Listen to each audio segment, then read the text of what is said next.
ನೋಡಿ. ಈಗ ಇದು ಹಿಟ್ಟು, ರಾಗಿ ಹಿಟ್ಟು.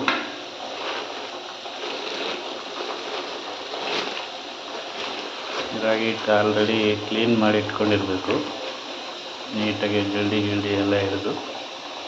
ಆಮೇಲೆ ಈ ರಾಗಿ ಹಿಟ್ಟನ್ನ ತೊಗೊಂಡ್ಬಂದು ಇಲ್ಲಿ ಕುದೀತಾ ಇದೆಯಲ್ಲ ಅದಕ್ಕೆ ಹಾಕ್ಬಿಡ್ಬೇಕು. ಈ ಥರ ಚೆನ್ನಾಗಿ ಕುದೀಲಿ.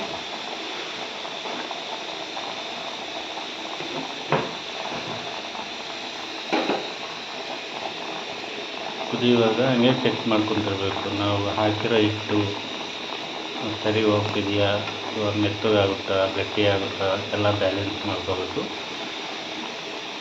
ಪರವಾಗಿಲ್ಲ, ಆಮೇಲೆ ಸ್ವಲ್ಪ ಹಿಟ್ಟು ಹಾಕ್ಕೊಂಡ್ರು ನಡೆಯುತ್ತೆ. ಇವಾಗ ಚೆನ್ನಾಗಿ ಸ್ವಲ್ಪ ಹೊತ್ತು ಕುದಿಸ್ಬೇಕು. ಕುದೀತಾ ಇದೆ ನೋಡಿ, ಈ ಥರ.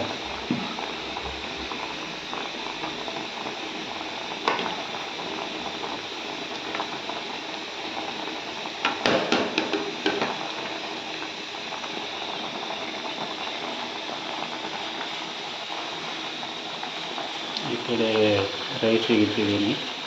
ರೈಸು ಆಲ್ಮೋಸ್ಟ್ ಆಗ್ತಾಯಿದೆ.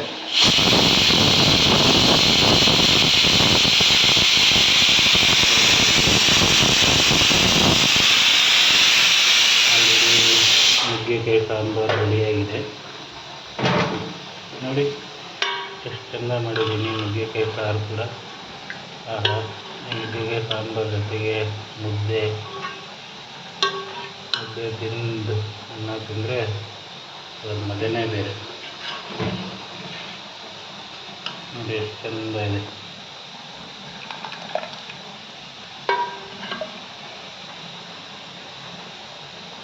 Simple bachelor life. ಒಳ್ಳೆ ಸಾಂಬಾರು ಮಾಡ್ಕೊಳ್ಳಿ, ಮುದ್ದೆ ಮಾಡ್ಕೊಳ್ಳಿ ನೋಡಿ. ಮುದ್ದೆ ಕುದೀತಾ ಇದೆ. ಈ ಥರ ಚೆಕ್ ಮಾಡ್ಕೋಬೇಕು.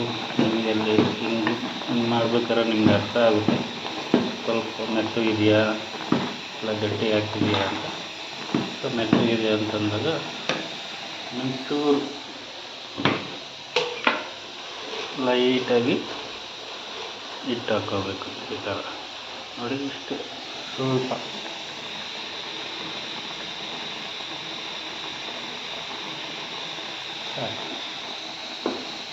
ನಿಮಗೆ ಸ್ಮೂತ್ ಇರಬೇಕು ಅಂದರೆ ಪರವಾಗಿಲ್ಲ, ಅಷ್ಟರಲ್ಲೇ ನೀಟಾಗಿ ಮುದ್ದೆ ಮಾಡ್ಬೋದು. ಇಲ್ಲ ನಮ್ಗೆ ಸ್ವಲ್ಪ ಗಟ್ಟಿ ಇರಬೇಕು ಅಂದರೆ ನಾವು ಸ್ವಲ್ಪ ಹಿಟ್ಟು ಹಾಕ್ಕೋಬೇಕು. ನಾವೆಲ್ಲ ಸ್ವಲ್ಪ ಗಟ್ಟಿ ಮುದ್ದೆ ತಿಂದ ಅಭ್ಯಾಸ. ಎಲ್ಲ ನಾವಿದ್ರೆ ನೀಟಾಗಿ ಹತ್ತಿ ಎಣ್ಣೆ ಬಂದಂಗೆ ಬರುತ್ತೆ. ಆ ಥರ ಮುದ್ದೆ.